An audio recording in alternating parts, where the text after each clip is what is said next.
Halo Ibu, selamat siang. Silakan Bu. Mbak, masuk Mbak. Permisi ya Ibu. Iya. Sini nak. Iya, silakan Bu Mbak. Oke, baik Bu, Mbak. Sebelumnya perkenalkan, nama saya Bidan Intan. Saya bidan yang bertugas di PMB ini. Sebelumnya ada yang bisa saya bantu Mbak? Begini Bu, sepertinya anak saya dari beberapa hari lalu itu mengeluh pusing terus gitu. Nah jadi karena keluhannya ini kemungkinan dia ada diagnosa atau penyakit apa gitu, jadi saya juga khawatir. Jadi saya mengajak anak saya untuk ayo kita ke bidan saja biar tahu diagnosanya nanti apa, penyakitnya apa gitu. Berarti mengeluh pusing ya Mbak? Iya, Ini udah lama belum? udah sekitar 2 mingguan.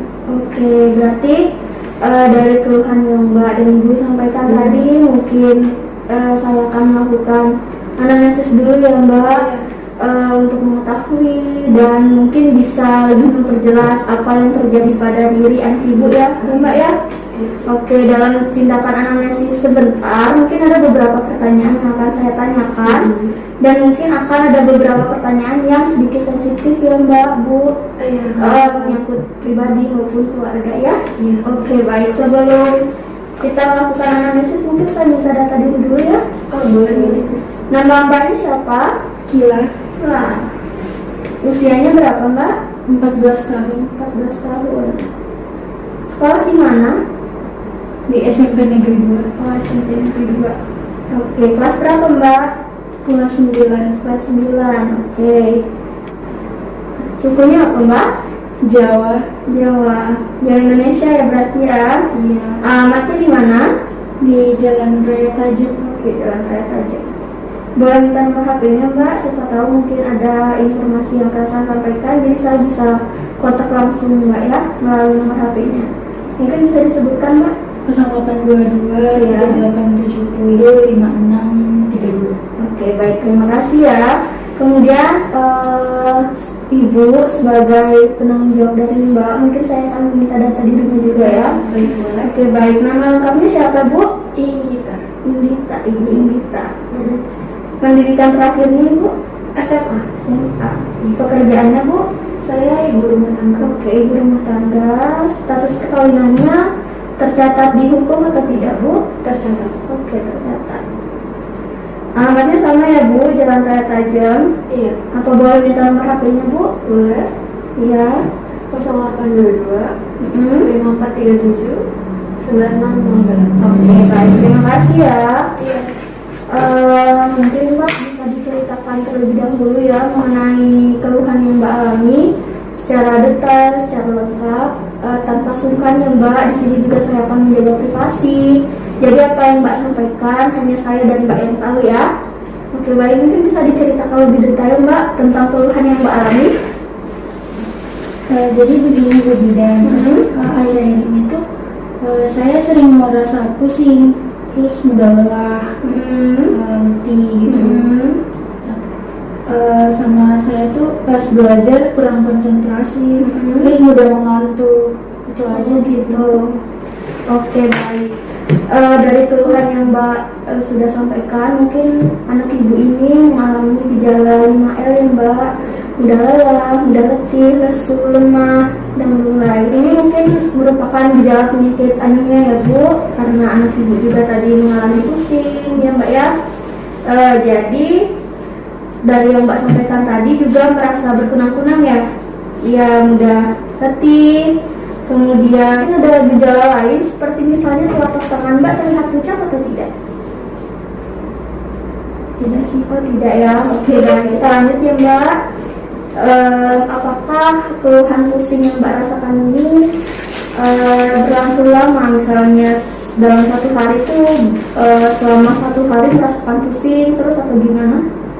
Biasanya pada saat saya mau belajar, pas berhadapan dengan laptop, karena kan kelas online ya. Oh gitu. Jadi masih pusing biasanya. Oke, baik. Berarti karena mungkin pusing itu ya Mbak ya, kurang konsentrasi jadinya ya.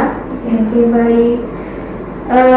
Kemudian Mbak, mungkin saya akan menanyakan ya Bu kepada anak Ibu mengenai sedikit hal yang sensitif. Saat Mbaknya BAB, apakah ada keluar darah atau tidak? Tidak ada tuh. Oh, tidak ada. Oke, baik. Kemudian Mbak, kalau boleh tahu pola makannya sehari berapa kali, Mbak? 2 kali sehari. 2 kali sehari. Porsinya?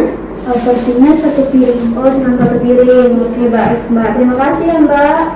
Kemudian, Mbak, apakah saya boleh tahu ya, Mbak ya?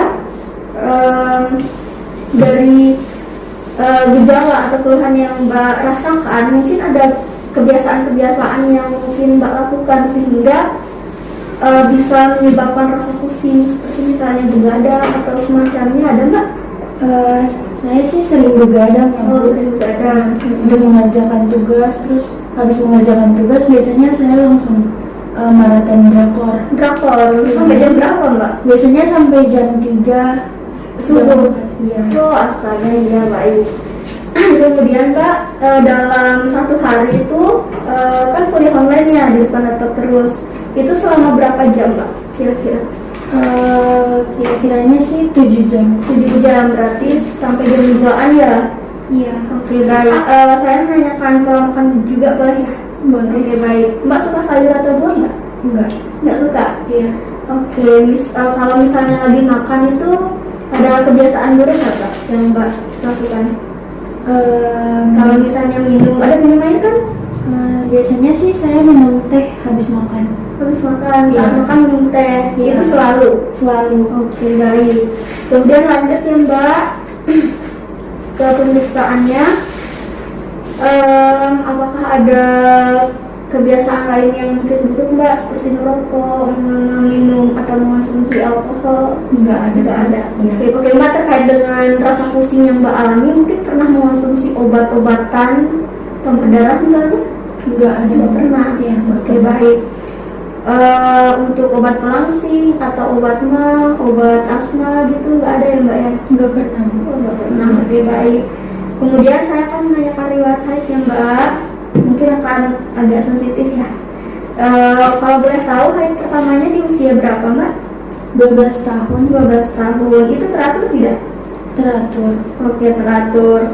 Biasanya haidnya itu berapa hari, Mbak? 7 hari. Paling lama 7 hari. Iya. Oke, baik. Ada rasa sakit nggak, Mbak, saat menstruasi? Biasanya pada saat hari pertama dan kedua aja. Oke, berarti itu pun nggak terlalu sakit ya? Enggak. Oke, baik. Kemudian darah haidnya banyak nggak, Mbak? Banyaknya tuh pada saat 4 hari awal. 4 hari awal? Iya. Karena darah Mbak haid ya tadi, karena darah haid Mbak banyak ya tadi ya. Kalau boleh tahu, Mbak ganti pembalut berapa kali sehari ya, Mbak? Biasanya selama 4 hari 4 kali mengganti. 4 kali ya? Oke, baik, terima kasih. Kemudian saya ingin menanyakan riwayat penyakit ya, Bu, yang diderita oleh baik ibu maupun keluarga ya. Mungkin akan sedikit sensitif. Oke, kemudian apakah ada penyakit yang diderita waktu kecil oleh anak ibu? Tidak ada sih. Tidak ada. Oke. Kemudian apakah ada riwayat alergi atau riwayat operasi, Bu? Tidak ada. Tidak ada. Oke. Apakah anak ibu mempunyai riwayat pemeliharaan kesehatan, misalnya imunisasi, screening test, misalnya? Kalau imunisasi ada. Imunisasi, hanya imunisasi ya? Iya. Oke, baik. Kemudian apakah ada riwayat trauma fisik, Bu, dari anak ibu, misalnya seperti jatuh, kecelakaan lalu lintas atau sebagainya? Kalau jatuh paling jatuh pas main aja. Pas mainnya dia, berarti kecelakaan itu nggak ada trauma yang terlalu ya, Bu? Iya, tidak. Oke, baik. Kemudian saya akan menanyakan riwayat penyakit keluarga ya, Bu. Riwayat mengenai ayah, ibu, saudara. Ini anak ibu berapa bersaudara ya? 2, Bu. 2 orang bersaudara. Ini anaknya keberapa? Ini anak yang ke pertama, Bu. Oh, pertama. Iya, Berarti 2 bersaudara. Apakah ada riwayat penyakit, Bu, yang diderita oleh anak ibu maupun dari suami? Kalau itu dari saya sendiri, Bu. Dari ibu sendiri. Ya, ada hipertensi. Oh, hipertensi. Itu udah lama ya, Bu? Udah lama, Bu, sekitar beberapa tahun yang lalu itu 3 tahun.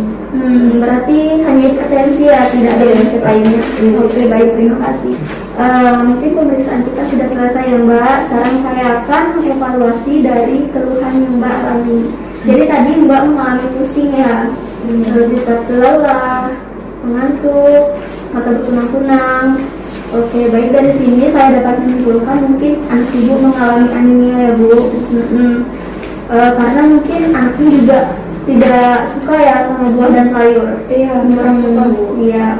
Sama itu juga tadi katanya minum teh kalau sedang makan. Iya, benar Bu. Karena saya sering bikin teh juga sih. Oh gitu. Berarti keluarga hampir kebiasaan ya berarti ya. Iya, kebiasaan. Oke, baik Bu. Mungkin bisa dikurangi ya Bu, karena misalnya kalau kita makan sambil minum teh tuh karena teh bisa menyebabkan kurangnya penyerapan zat besi dan nutrisi dari makanan yang kita konsumsi. Jadi tidak semuanya makanan yang kita konsumsi itu nutrisinya bisa kita serap karena teh tadi. Selain itu mungkin mbaknya boleh mengonsumsi sedikit demi sedikit buah atau sayur ya Mbak. Sedikit-sedikit boleh, nggak langsung banyak, kan masih belajar. Untuk menambah zat besi ya, agar boleh menambah darah, agar tidak pusing terus, kan kegiatannya juga banyak ya kalau sekolah online. Terus selanjutnya tadi juga tentang menstruasi Mbak ya, karena tadi berdasarkan data yang saya ambil darahnya banyak ya, lumayan banyak. Mungkin Mbak bisa melakukan mengganti pembalut selama 3-6 jam sekali ya Mbak, agar kebersihan organ kewanitaan kita juga bersih ya Mbak ya. Kemudian saya bisa sarankan ya Mbak agar begadangnya dikuranginya. Karena ini kan juga sekolah ya selama 7 jam, belum lagi tugas, belum lagi nonton rapornya, mungkin bisa dikurangi ya. Agar istirahatnya cukup. Nanti juga karena mengalami anemia Mbak, mungkin sebentar saya akan memberikan obat tablet tambah darah Mbak ya, agar anemianya dan susunya bisa berkurang ya. Mungkin sekian dulu ya Mbak pemeriksaan yang saya lakukan. Mungkin ada yang ingin ditanyakan lagi? Nggak ada Bu. Udah jelas ya? Udah jelas. Dari ibunya? Nggak ada. Oke, udah jelas. Oke, baik, terima kasih ya Bu. Sebelumnya ingat ya, jangan begadang ya deh. Iya, baik, terima kasih atas kunjungannya Ibu ya. Terima kasih Bu. Ya.